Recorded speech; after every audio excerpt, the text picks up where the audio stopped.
In this video, I'm going to show you how to correctly walk with the front-wheeled walker after total knee replacement.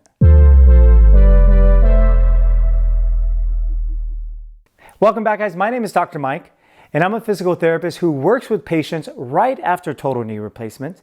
And often I see that patients come home with a front-wheeled walker and have had limited training with this device. So when they get home, they have a hard time understanding if they are using the walker correctly or whether they're using it safely. And in today's video, I wanted to clear that up to ensure that if you're using one of these devices at home, then not only are you using it the right way, but also you're using it in a way that can help improve your walking down the road.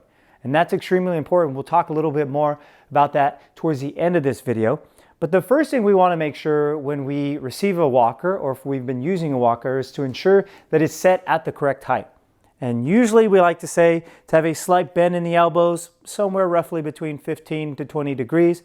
But if I stand inside the walker, I'm going to place my hands down at my side, and where my wrist bone is here is where the handle should be on the walker. So for me, this is perfect. Sometimes walkers come and they're too tall. Sometimes walkers are too low, which kind of forces people to kind of bend over.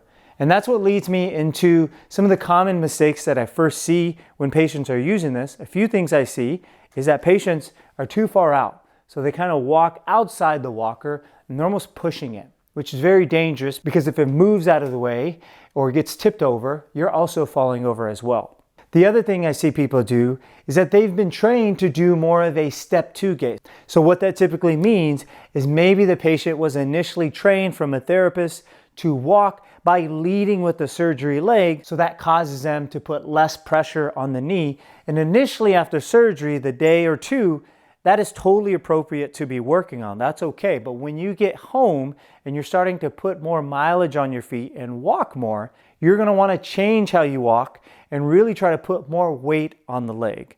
And so when you're walking, the first thing you want to think about is when you take a step, how you're accepting weight on that foot. Okay? If I simply am stepping and just leading with the foot, that usually means that I'm only putting pressure on the front of my foot. We call it the forefoot there. So you'll see people walking by only putting pressure through the forefoot. And like I mentioned, although that's okay in the beginning, it doesn't teach you how to actually load the heel. The heel is where we are initially accepting weight on that leg to be able to progress forward to our midfoot, like over my foot, and then coming and pushing off the toe. So instead of kind of leading with the foot and bringing the toe down, we want you to focus on really leading with the heel and allowing your body to accept weight on the leg. That will require you to take bigger steps, okay? Now, we're not taking these large steps where you're just unsafe, but you want to focus on taking equal steps on both sides. So when you're bringing this walker forward, you're going to want to focus on accepting weight through the heel, and then as you progress the walker forward, you're going to want to think about pushing off through the toe. So we call it heel-toe walking is kind of what I recommend for my patients, and that teaches them how to load and put weight through the leg. That's very important too, because when you start walking with something like a rollator walker with 4 wheels or even a cane, that is normally how we walk. We put weight through our heel and then transition to the midfoot and then to the toe. That is extremely important, especially if you want to focus on walking for longer distances with less support from a device. The other thing to consider when you're walking is that notice when I'm taking steps and I'm focusing on equal steps that I'm transitioning the walker ahead of me and forward. I'm not way out here, but I'm moving the walker with me as I'm taking a step.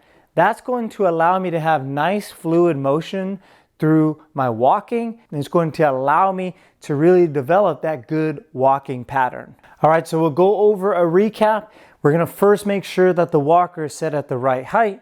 Then as we're walking, we're going to focus on really accepting weight through the heel and then pushing through the toe. So we call it heel-toe walking.